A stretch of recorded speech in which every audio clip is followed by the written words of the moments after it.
Hey, what's up YouTube? Welcome back for another legendary video. I'm your host DaVon. In this video I'll be talking about the 2025 Royal Rumble that occurred this past Saturday, with official winners for the prospective women's and men's Royal Rumble, as well as we have Cody Rhodes versus Kevin Owens in a ladder match for the undisputed WWE Championship, and Motor City Machine Guns versus DIY in a 2 out of 3 falls for the Tag Team Championship.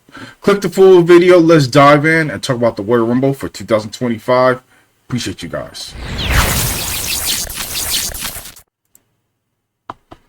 All right, ladies and gentlemen, we are officially back. We're going to be talking about the Royal Rumble for 2025, which was live from Lucas Oil Stadium, advertising the most anticipated for the men's and women's Royal Rumble, including the likes of John Cena, Charlotte Flair headlined the men's and women's Royal Rumble, especially where possible surprises appearance including Becky Lynch, The Rock, Joe Hendry, and AJ Lee. In a non-competing Royal Rumble competition, the Motor City Machine Guns challenged DIY for the Tag Team Championship, while Cody Rhodes defended the WWE Championship against Kevin Owens in a ladder match. But we kicked off the Royal Rumble off with Stephanie McMahon for the 2025 Royal Rumble. She gave an in-Trump speech by saying WWE grows because of the fans, and we made the biggest Royal Rumble history. Then she welcomed everybody to the 2025 Royal Rumble, to a huge pop, even a bigger pyro. More importantly, WWE even threw to the opening video package, and we kicked things off with the Women's Royal Rumble, where Charlotte Flair won the respective women's division. Noted, even though throughout the course of the stats, Liv Morgan had finished as being a runner for the last 2 Royal Rumbles in the babyface heel and matchup in the kickoff of the Rumble for the Lucas Oil Stadium, which included with cheers. There were stats throughout the Rumble that featured the past Royal Rumblers and stats such as being the 8th Women's Royal Rumble match. However, the winner will be the number contender for the Women's World Title or the Real Sports Stats ticket, the Women's or the WWE Women's Championship. Chelsea Green was the MVP of the night, getting a kind of proud fan cheer similar to Daniel Bryan. More importantly, they were chanting Chelsea most of the times and exploded throughout the course of her scoring her first elimination over B-Fab. In the middle portion of the Women's Royal Rumble, within full strength, began a dominance of the Royal Rumble match. Wade Barrett calling Chelsea Green the fan favorite, and most importantly, the most hated woman in the locker room, while praising possible of Jade Cargill attacking Naomi as the possible woman in the locker room, speaking volumes about the judgment of the women's locker room. Piper Niven hit the ring to save Chelsea Green, only to accidentally be eliminated and eliminate the United States Women's Champion, the People's Champion. Jordynne Grace also made her first appearance, once again a third appearance, but now officially a part of WWE. No time making impressions, hitting Piper Niven with a Death Valley driver, and of course Grace and Naomi united briefly before Bianca had enough of it and grabbed Grace by her front lace and tried to eliminate her. Alexa Bliss made a return at number 21. Both Michael Cole and Wade Barrett went off the dirt sheets and misinterpreting that Bliss wouldn't be there for the Royal Rumble. As well as we had Trish Stratus hitting the ring at number 23, which the Pop was defeating, but she wore a throwback TNA gear, and the fans chanted, "This is awesome." Then, of course, we had Charlotte Flair. With the receiving of pyro from her entrance, she took no time, but more importantly, as things stacked up for the final 10 entries, Nikki Bella closed out the field with the final entrant, which means there was no Becky Lynch. Nia Jax absolutely dominated with the whipping 9 eliminations, following with the upper hand of 2025 winner Charlotte Flair, kicking off with the victory. Overall, the Women's Royal Rumble was fun and exciting from start to finish. Most of the fans on social media vented their frustration over the ending of the Rumble, but Charlotte had the momentum after being out nearly a year, and it was another year fans made fantasy of AJ Lee making a return, which didn't happen. Then we get to tag team action. Motor City Machine Guns defeated DIY. Fans were predicting down from the 2 out of 3 falls, but that didn't stop the two from making the greatest tag team match of working their butts off and getting the fans involved. There was a trick in the back when it came to confusion with the Motor City Machine Guns leading to DIY scoring the first pinfall, and then Motor City Machine Guns battled back to the tie it up with the skull and bones on Johnny Gargano. Then the two men appear in the black hoodies, costing Motor Machine Guns the tag team titles. Shocking, those men were the Street Profits, Montez Ford and Angelo Dawkins. Then attack DIY and fans cheer the tag team as they raise the titles, once again trying to make that heel turn. Hopefully this time around it goes for the Street Profits to give them a serious and, more importantly, reclaiming the gold.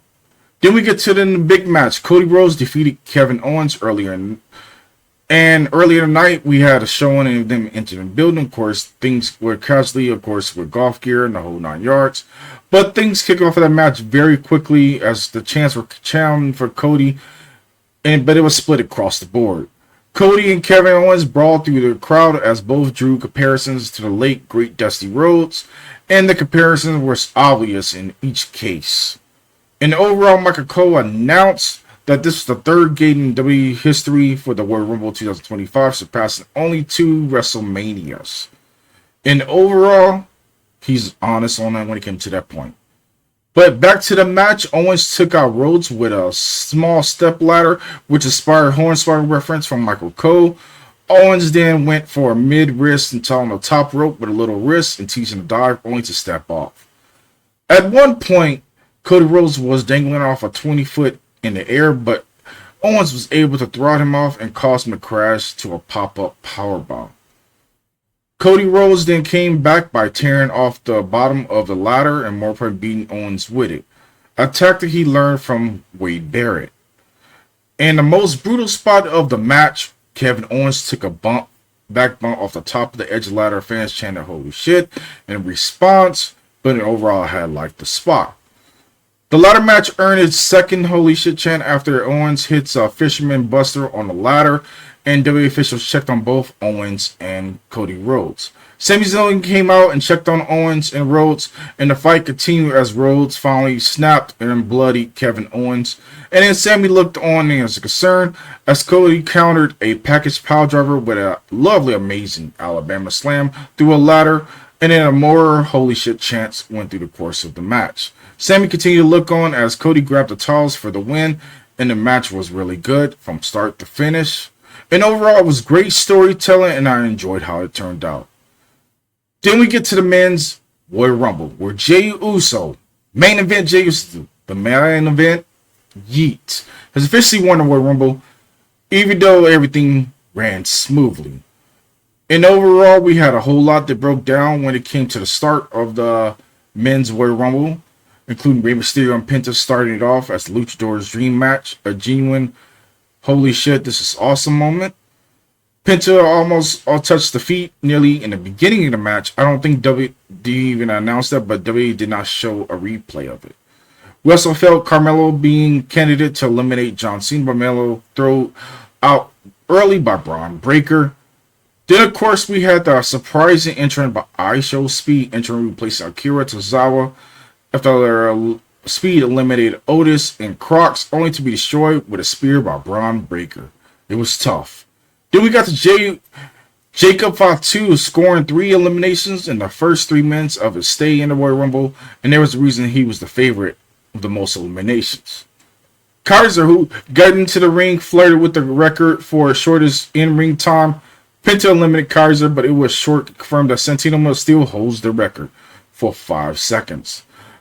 Joe Hendry made an surprising appearance, only to be eliminated by Roman Reigns. After a brief exchange between Reigns and Breaker, which Reigns won, Reigns and Fatu brawled in the ring. Similar to the Women's Royal Rumble, there was an amazing sequence with one big star after another hitting the ring. There was prostrating than actual wrestling, but the Stars' power was strong and they didn't need to do anything. We had AJ Styles, Braun Strowman, John Cena, Seth Rollins, Dominic Mysterio, CM Punk, and Sami Zayn, including Logan Paul, who all entered within a close proximity.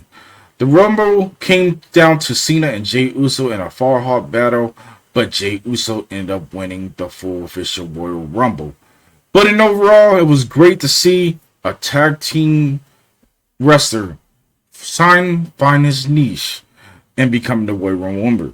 I know a lot of people on social media were highly upset about the situation that they wanted John Cena to win to go for number 17, But he has another backdoor way, and that is the Elimination Chamber.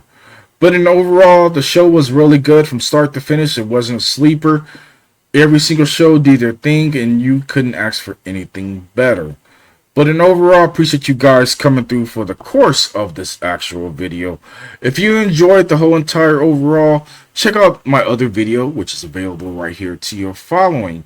But other than that, I'll catch you guys on the next one. You guys be safe. Peace.